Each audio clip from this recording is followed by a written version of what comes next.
To, sir, congrats. Ibang klase si RJ Abarientos, grabe ang court vision niya. Ayan po, kaya po tayo nag-content na to, no? Dahil po dyan, no? So, sabi ko sa inyo, pag nagko-comment po kayo talaga, itatopic po natin talaga yan at babanggitin natin dito. Kasi nga po,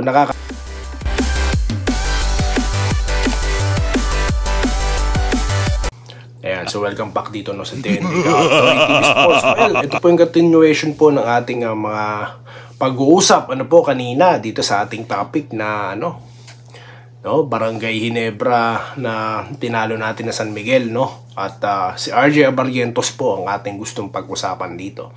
And of course, mga pa-shoutout po, no? Babasahin natin. So yun lamang po. At bago po yan, ako po yung nagpapasalamat. Biruin nyo po. Consistent na po ang mga uploads natin. Talaga pong sinusubaybayan nyo na, no? Mga thousands na po. So dahil dyan, maraming salamat po sa mga bagong subscribers. Welcome po, no? At sa mga hindi pa po, well, hikayatin nyo na, no? Yung mga kabarangay natin. Pati rin po yung mga taga San Miguel, no? At mga basketball fans all over the world. So yun lamang po, like and subscribe lang po. Yan ang pong kaligayahan natin dito. Okay, so mabilisan lamang po, no? Dahil nga po, for sure, nakita naman po natin, no? Napaka-famous po yung holding hands. Nagulat din ako doon. Talagang di sila naghiwalay, no, ni Scottie Thompson. At of course, ito pong ating future rookie MVP na si RJ Abarientos, no, or Ron J. Abarientos. Well, ang gusto kong pag-usapan dyan, kung maaalala nyo guys, meron po tayong content, no, kung saan tinumnail ko po, parang kamukha niyan, yung thumbnail natin dyan, yung matandang Johnny, makamatanda, no? Yung tsuhin niya, di ba? Dahil hanggang ngayon, kung ikaw ay fan talaga ng PBA, di mo makakalimutan ng isang Johnny Abarientos. So ngayon may Abarientos na sumisibol, no? Tapos pagdating sa generational player, di ba? So di naman po nagkamali si Coach Yengyo yung binanggit niyang ganun si Abarientos, no. Yun nga lang, may pagkakaiba po yung dalawang player na yun, no. Of course si Johnny A, nakita naman po natin yung mga salaksak niya, di ba? Ito naman po si RJ is a sharp shooter sa 3-point shot. Bagamat nakakahit din naman po ng 3-point shot, no, itong si Johnny A. Pero mas kilala po talaga siya, kaya siya tinawag na Flying A dahil nga po sa niya. Wala po siyang takot eh. Nakita nyo, ang height niya, 5'7", pero nakikipagsabayan sa ilalim. So, dyan po siya talaga nakilala, kaya siya tinawag na Flying A. At ito naman pong mga mga hater, no, yung yung naglaro si RJ, tinawag nilang Falling A, no. Di sila nahiya sa mga, siyempre kahit paminsan-minsan pwede rin namang mag-struggle yung tao, di ba? Pero tignan nyo naman po, after he scored 28 points, ngayon nilalang points niya 16 points, di ba? So not bad guys, at napakalupit po ng mga pasahan niya. Nakita nyo naman po, no? So kung hindi po katulad ng points noon, nakita nyo naman po sa assist, pang po talaga, pang highlights po talaga, no? Pang YouTube, no? Ika no? Yung mga na yun, yung mga pasahan niya po. Ang sarap po panoorin, sa totoo lang. Actually, pinanood ko po yung live, no?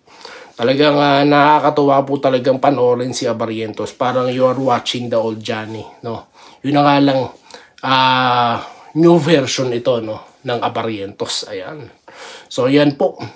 At nakita naman natin, bagamat meron po siyang 3 pukol na hindi pumasok, no, sa mga remaining minutes ng 4th quarter, pero okay pa rin po. Okay pa din dahil nga nanalo tayo, no. And of course, dahil po yan dito kay Ahan Misi din, no, na umiscore po ng malupit.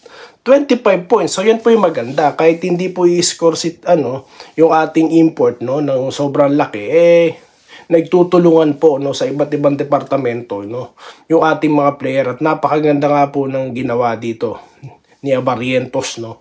Si Thompson, no, napakaganda rin po kahit hindi po ganun kalupit ang scoring niya nung first game, pero kumana pa rin po siya ng 10 points, no. At of course si Ralph Koo, no, idol ko na si Ralph Koo. Now I know. Kung yung mga matatagal na po naka-subscribe sa akin, no, Yan na yung sagot ko ngayon. Now I know, no? Alam nyo na yun. So, yun lamang po, no, guys, yung ating gustong pag-usapan dito. Gusto ko lang i-separate na pag-usapan ito pong si RJ Abarientos. Na sinabi ko noon po sa inyo, no? Sinabi ko naman sa inyo na siyang ipipick ng Ginebra. Hindi po ba? Hindi naman tayo nagkamali dyan, di ba? Abarientos na naman ang darating sa barangay. Kung hindi po siya ipipick ng Converge, kung hindi siya ipipick ng Blackwater, no? Po natin. Pero stick pa rin po tayo kay RJ Abarientos, no? Stick pa rin po tayo dyan. Marami pong sa akin yan na hindi daw kasi hindi daw kailangan ng Ginebra ng guard. But hindi, naramdaman ko diba? Nakakakilabot pong panoorin, no? Nandun si Sean Chambers, Coach Tim Cone, at ito naman pong si Brownlee, diba? Parang pass in the future. Then may Abarientos pa sa kabila, diba? Parang something like, uy, diba? Manlupit talaga ni Coach Tim Cone. Okay, sa part 3 po mamaya pag-uusapan naman po natin, no? Paano tinalo ng Ginebra San Miguel? Ang daming part, no? Kasi napakaganda po kasi talaga ng laban kanina, no? So, yun lamang po, no? At of course, inaabangan nyo na yung shoutout. Pa-shoutout na po, no? Okay.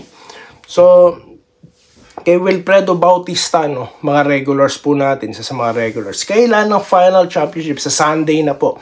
So, meron pa pong ilang araw na pagpapahinga, no? Ang ating mga players, almost a week, no? Almost week po ang kailangan nila, no? I mean, yung pagpapahinga nila, no? Bago mag-final. Sunday po yan.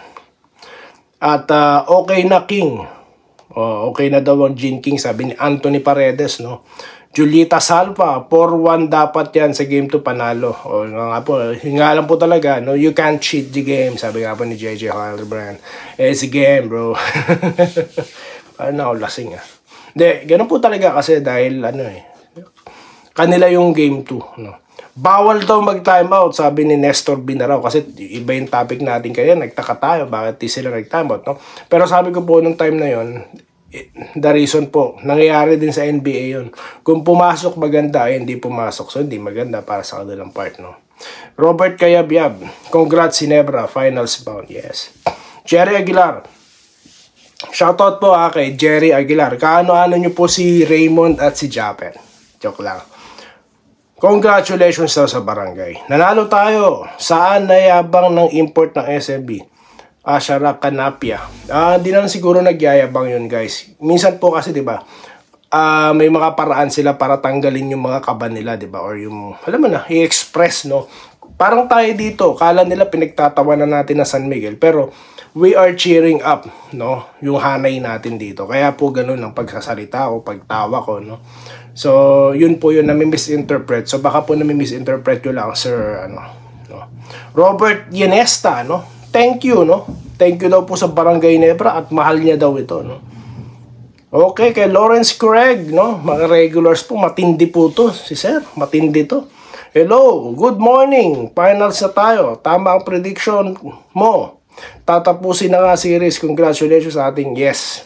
Opo, di po tayo talaga nagkamali dyan. Kung hindi po, for sure, by bumalik na sa akin, malamang nabalikan ako.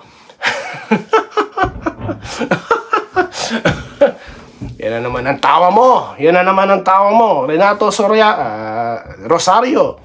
No? Tumama ako sa fearless forecast niya, no? Na 4-2. Pa-shoutout. Shoutout po kay Renato Rosario, no? Ang galing mo, idol. Akalain mo, fearless forecast. Matindi ka para kasi Ronald Tubid, the fearless. Danilo de la Cruz, good morning, Brad. Babalikan ka daw. Baka mabadit na sa atin yun, Peace tayo, guys, Yan. Ganun din kay Rolando Bangit, no? Bilog daw ang bola, no? Game 6, answer prayer daw. Okay, kay Judith Dico, no? Tama po ang obserbasyon ko. Andyan lahat ng players, may shooting, may drive, bagaman sa depensa. Yun nga po, parang alamya. Si Junmar po, pang-offensive. Pagdating po sa depensa, no? Maganda sana kung shot blocker din siya, no? Sana lang po, hindi naman sa hinahanapan pa natin siya. What more can you ask about Junmar, di ba? Idol, masarap ang tulog ni Balbino Diala, no? Good morning, sir. At kay Antonio Gasa, Hinebra daw. Jose Manlangit, nasa coach yan. Pag-uusapan po natin yan. No? Mahaba po itong ating mga pag-uusapan. Kaya pinuputol-putol natin para hindi tayo masyadong mahaba. Finals na, Idol, go, Hinebra, kaya nyo yan. Yes, tayo po magka-champion yan. Wala. Sinabi ko naman sa inyo yan eh. No? Relax lang tayo po magka-champion. Napakasarap ng pakiramdam pag sabi po ni Mandy Laksina. No? Denver Apolinario, Idol, may supporter ng SMB dati, di pa nagsimula laro, 4-0 or 4-1 daw abuti ng Gingging sa SMB. Lakas ng loob magsalita. Hinamon niya daw, lapagan ng 5,000. Hindi lumaban, sayang. No? Hihingi sana ako ng balato, sir. Regina Pangaliban, congrats sa mga kabarangay. Andres Ladicater, no? Mga regulars po natin, good morning din po sa inyo. Mga masarap ang tulog nyo, sir. Joel Vantino, no?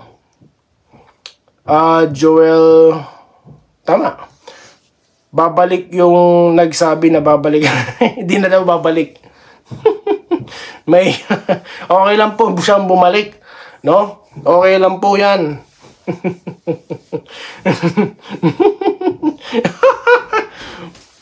Madedemanda ako sa tawa ko, sabi ko sa inyo. Ang galing mo, tinapos na nga sabi po ni Willie Bardahe, mga regulars po natin. At ito po si Sir Alejandro Tronson, no? Taga Malate. Congrats, Bulacan. Sorry po. Taga Bulacan pala. Shoutout mga taga Bulacan. Isa po sa mga probinsya na maraming nanonood sa atin, no? Ganun din sa Cavite, Pampanga, Tarlac, Matindi, no? Batangas, no? Laguna, no? Mga Laguna nagpapa-shoutout din. No, mga taga Saudi Arabia, dami pong nanonood diyan.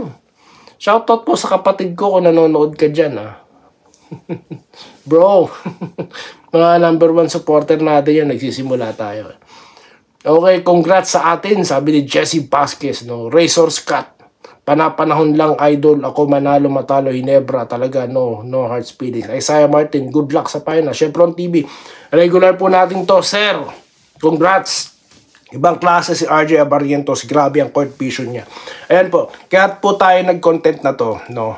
Dahil po dyan, no? So, sabi ko sa inyo, pag nagko-comment po kayo talaga, itatopic po natin talaga yan at babanggitin natin dito kasi nga po nakakatulong po talaga kayo, no, para lalo tayong maraming pag-uusapan dito at mapaganda pa po natin ng mga talakayan, no. So yun lamang po guys, no, sa susunod na bahagi paano po tinalo ng Hinebra, no? Yung talaga pong main course, no, ika nga kung bakit tatalo ang San Miguel despite the lineup that they have. Yun po yung obserbasyon ko, no? Baka maging obserbasyon nyo rin, no? So, mamaya na po yan, no? So, yun lamang po guys. At muli, maraming salamat sa inyong panonood at magkita-kita tayo sa mga susunod na video content. Dito lamang, no? Sa De Enrica at Doy TV Sports, no? Ang tumatawa na,